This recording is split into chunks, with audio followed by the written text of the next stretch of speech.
Pour bien préparer l'arrivée de Battlefield 6, je vous ai fait une vidéo qui vous donnera un avis sincère sur quel est le meilleur Battlefield à jouer en 2025. Donc dans cette liste, il y aura BF1, BF3, BF4 et BF5. Je ne compte pas dans ma liste les Bad Company, ni Hardline, et encore moins Battlefield 2042 qui n'a absolument pas sa place ici. On parle des bons Battlefield, ok? Ouh là, je vais me faire des ennemis, je sens.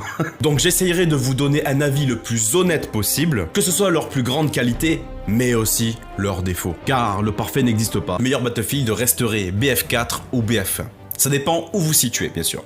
Si vous préférez la période moderne et que vous priorisez d'abord le gameplay et les sensations, je vous conseillerais davantage Battlefield 4 ou Battlefield 5.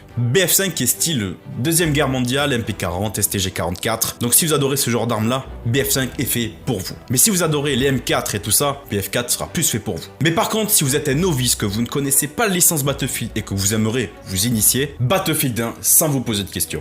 Honnêtement. Ce jeu va vous faire comprendre qu'est-ce qu'un Battlefield, comment jouer et apprendre, adopter les bonnes décisions et kiffer. Mais si en revanche vous êtes là juste pour tryhard et se la donner jusqu'à l'arrivée de Battlefield 6, bah BF4 et BF5, c'est à vous de faire le choix. C'est à vous de trouver ce qui vous ressemble le mieux par rapport à tout ce que je vous ai expliqué dans cette vidéo. Je rappelle que tous les Battlefield présents dans cette vidéo, sauf le 3, sont disponibles sur PlayStation, Xbox et PC. Alors si vous êtes comme moi un joueur manette PC, pour le coup là je vous conseillerais plus un BF5 ou un BF1. Alors pourquoi? Parce que sur ces jeux-là, la manette est prise en compte totalement, tandis que sur BF4, elle est prise mais pas pareil. En fait, l'ATH sera différent parce qu'en fait, ça va vous mettre appuyé sur F alors que tu appuies sur carré. Mais si après c'est qu'un détail et vous vous en foutez, franchement, allez-y. Mais sur BF3, comme dit précédemment, la manette n'est pas prise en compte. Donc là, malheureusement, je ne vais pas vous conseiller.